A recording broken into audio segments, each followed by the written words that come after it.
শুভ সকাল বন্ধুরা, তোমরা সবাই কেমন আছো? আশা করছি যে যেখানে আছো সকলেই খুব ভালো আছো। হুগলি জেলার চুঁচুড়া শহর থেকে আমি তনুশ্রী তোমাদের সকলকে জানাই আমার চ্যানেলে স্বাগত আর অনেক অনেক ভালোবাসা। আজকে তোমাদের সাথে শেয়ার করব আমাদের ঠাকুর ঘরটা, মানে ঠাকুর ঘরের কোথায় কি রাখি, কিভাবে সাজিয়ে রাখি, সেটাই তোমাদের সাথে শেয়ার করব। তোমরা পুরো ভিডিওটা আমার সাথে দেখতে থাকো। দেখো, এখন আমরা চলে এসেছি একদম 3 তলার ছাদে। 3 তলার উপরে আমাদের ঠাকুর ঘর। ঠাকুর ঘরটা খুব বেশি বড় না, একদম ছোট্ট। সেটাকেই আমরা সুন্দর করে সাজিয়ে রাখার চেষ্টা করি। এটা কাঠের সিংহাসন, এটা বেশ অনেকটাই বড় আছে, তাই জন্য এখানে সব বড় ঠাকুরগুলো আমি রেখে দিয়েছি। আর এদিকে দেখো, এখানে যেখানে আমার গোপাল সোনা আর গণেশ বসে আছে, সেটা আমাদের বাড়িতে যখন মার্বেলের কাজ হয়েছিল তখন মিস্ত্রি দাদাদের দিয়ে এটা আমি বানিয়েছিলাম। এখানেই আমি আমার গোপু সোনাকে বসাই। আর এইদিকে দেখো, ছোট্ট একটা কাঠের সিংহাসন রয়েছে, ওইখানে আমি আমার মা তারাকে রেখে দিই। আর এখানে বড় মার একটা ছবি রয়েছে, বড় মাকে বসানোর মতন আমার এখনো কোনো সিংহাসন হয়নি, ওই জন্য আমি জানলায় রেখেছি। কদিন পরে একটা কিনে নেব, তখন বড় মাকে ওখানেই বসাবো। এইদিকে দেয়ালে দেখো, সুন্দর করে গাছ, ময়ূর, পাখি সব আঁকা হয়েছে। এটা বেশ কিছুদিন আগেই করা হয়েছে। ছোট্ট ঘর তো, একটু সুন্দর করে সাজিয়ে গুজিয়ে রাখলে কিন্তু বেশ সুন্দর দেখতে লাগে। সিলিং এর ওপরটা দেখো, একটা সুন্দর করে গাছ করা হয়েছে, যাতে অনেকগুলো ফুল ফুটে আছে, পাখি উঠছে আর আকাশ করা হয়েছে।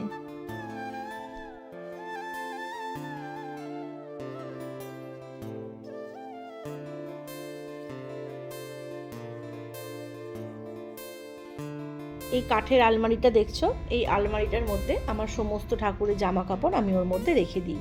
আর এই বাস্কেটটাতেও আমার রাখা আছে জামা কাপড়। এখানে রয়েছে একটা রাধা কৃষ্ণের খাট, আর তার পাশেই যেটা রয়েছে এটা জল ভরে রেখে দিই, কলের জল রাখা থাকে।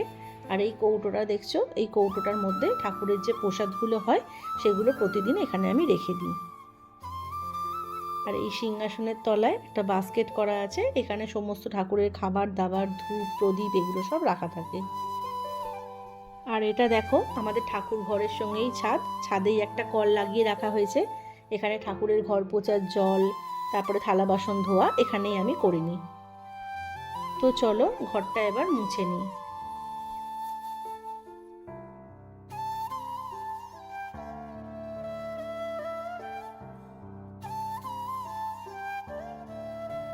এখন চলে এসেছি আমার বাড়ির আর একটা ছাদে। আমার বাড়িতে না তিনটে ছাদ আছে, জানো তো। আগেকার দিনের বাড়ি তো, তো ছোট ছোট করে পুরনো যে ঘরগুলো আছে সেগুলোর সব ছাদগুলো আছে। এই ছাদগুলোতে আমি ফুল গাছ লাগিয়েছি। চলো ওই ওপর ছাদটায় উঠে ফুলগুলোকে পেরে নেব। এই ছাদে ওঠার জন্য একটা ছোট্ট করে লোহার সিঁড়ি তৈরি করা হয়েছে। এই সিঁড়িটা না আমার ভীষণ পছন্দ, যে কোনো ছোট ছোট জিনিস কিন্তু আমার খুব ভালো লাগে। তো চলো ফুলগুলো তুলে নিই।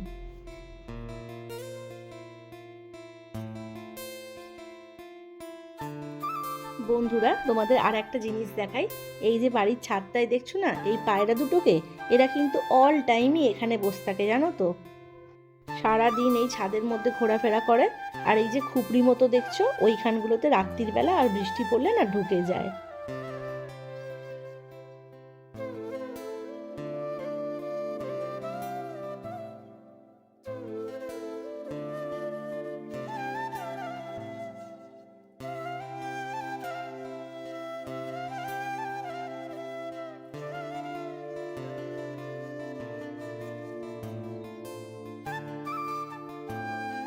দেখো, আমার সব ফুল তোলা হয়ে গেছে। এবার আমি চলে যাব আমার ঠাকুর ঘরে। আমি চলে এসেছি আমার ঠাকুর ঘরে। দেখো, তোমরা তো দেখলেই ওই ফুলগুলো আমি আমার বাড়ির গাছ থেকে তুলেছি। আর এই সামনের বাড়ির বৌদি এই ফুলগুলো আবার দিয়ে গেছে। সব মিলিয়ে কিন্তু অনেক ফুল হয়ে গেছে আজকে।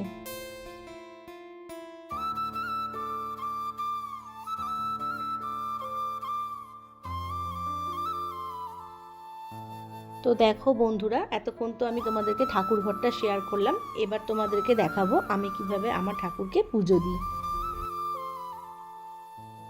এখন আমি আমার গোপু সোনাকে স্নান করাবো। তার জন্য আমি ভালো করে চন্দন বেটে নিয়েছি, সেটা আমি ওর গায়ে এখন লাগিয়ে দিচ্ছি। চন্দনটা বেটে গায়ে লাগালে একটা খুব সুন্দর গন্ধও বেরোয় আর ঠাকুরের গাটাও ঠান্ডা হয়।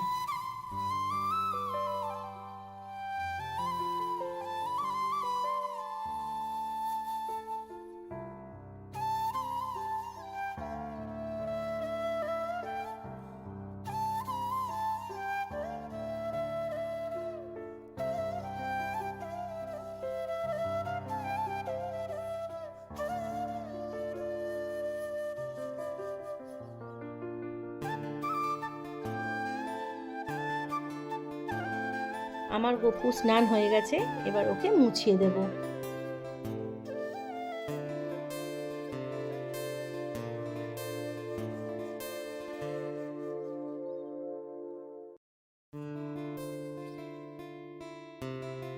মোছানো হয়ে গেছে, এবার ওকে আমি একটা সাদা রঙের জামা পরিয়ে দিচ্ছি।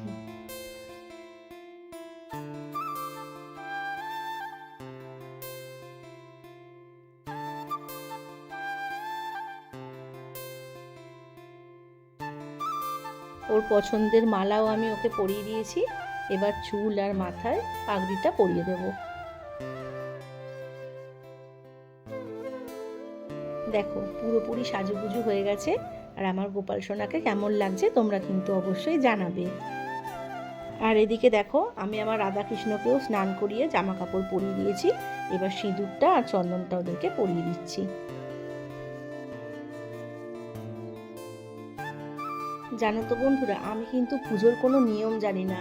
আমি যতটুকুনি জানি নিজের মন থেকে যেটা চাই আমি সেইভাবেই কিন্তু পুজো করি। তোমরা কিন্তু যদি কোনো ভুল ত্রুটি কিছু হয় তোমরা কিন্তু অবশ্যই আমাকে জানিও।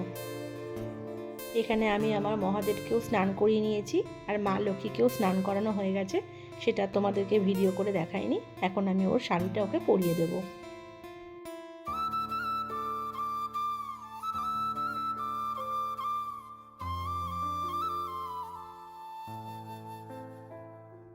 এটা শাড়ি নয়, এটা অ্যাকচুয়ালি ঘাগরা, সেটাকেই আমি একটু শাড়ির মতন করে পরিয়ে দিচ্ছি।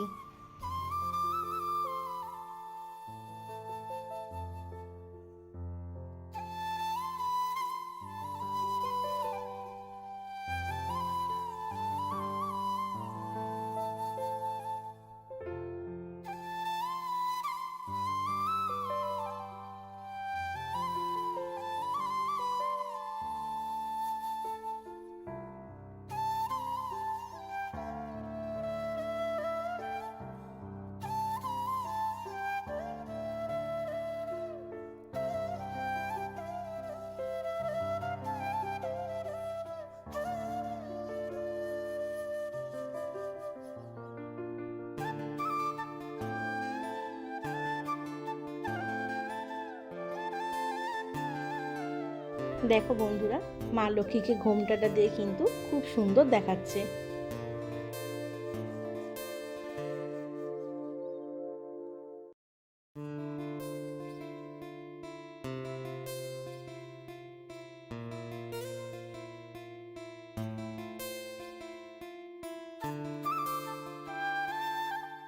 সিঁদুর, চন্দনের টিপ সব কিছু পরিয়ে আমার মা লক্ষ্মীকে সাজানো হয়ে গেছে। আমি মা লক্ষ্মীকে মা লক্ষ্মীর জায়গায় বসিয়ে দিয়েছি। আজ তো বৃহস্পতিবার, তাই মা লক্ষ্মীর ঘরটাও আমি রেডি করে নিচ্ছি। আর আজকে দেখো আমার কাঁচা আমের শাখা আনা হয়নি, কালকে শরীরটা ভালো ছিল না বলে একটু বেরোতে পারিনি, তাই এই পেতলেরটা দিয়েই করা হচ্ছে আজকে। এই পেতলের আমের শাখাটা আর ডাবটা যেদিন আমি বাজারে যেতে পারি না, আনতে পারি না আমের শাখা, সেদিন এই ঘরটা আর ডাবটা দিয়ে আমি ঘরটা পাতি।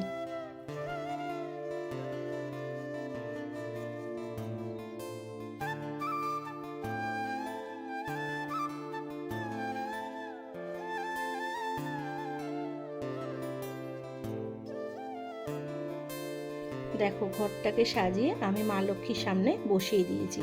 আর ঘরটাও কিন্তু খুব সুন্দর দেখতে লাগছে। এখন এখানে সব ফুলগুলো দিয়ে টুকটুক করে আমি সাজিয়ে দিচ্ছি। আর আমার না এই ছোট ছোট ফুলগুলো দিয়ে সিংহাসনটাকে সাজাতে না বেশ ভালো লাগে, জানো তো।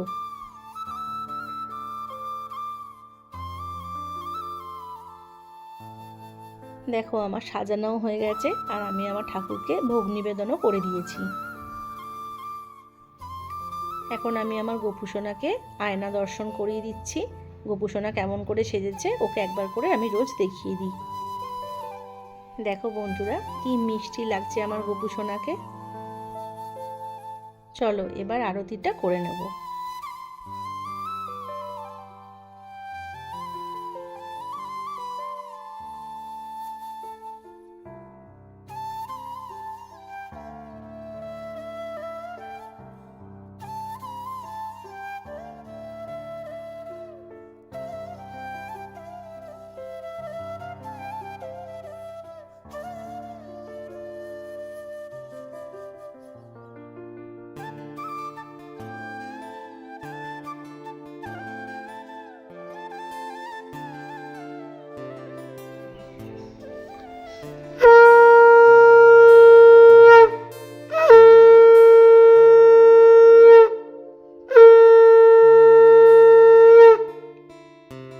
তো চলো বন্ধুরা আজকের ভিডিওটা এই পর্যন্তই। ভিডিওটা কেমন লাগলো অবশ্যই কিন্তু জানিও। যদি ভিডিওটা ভালো লেগে থাকে তাহলে একটা লাইক কমেন্ট শেয়ার করে দিও। আর এখনও যারা আমার চ্যানেলটা সাবস্ক্রাইব করোনি চ্যানেলটা সাবস্ক্রাইব করে আমার চ্যানেলটার পাশে থেকো।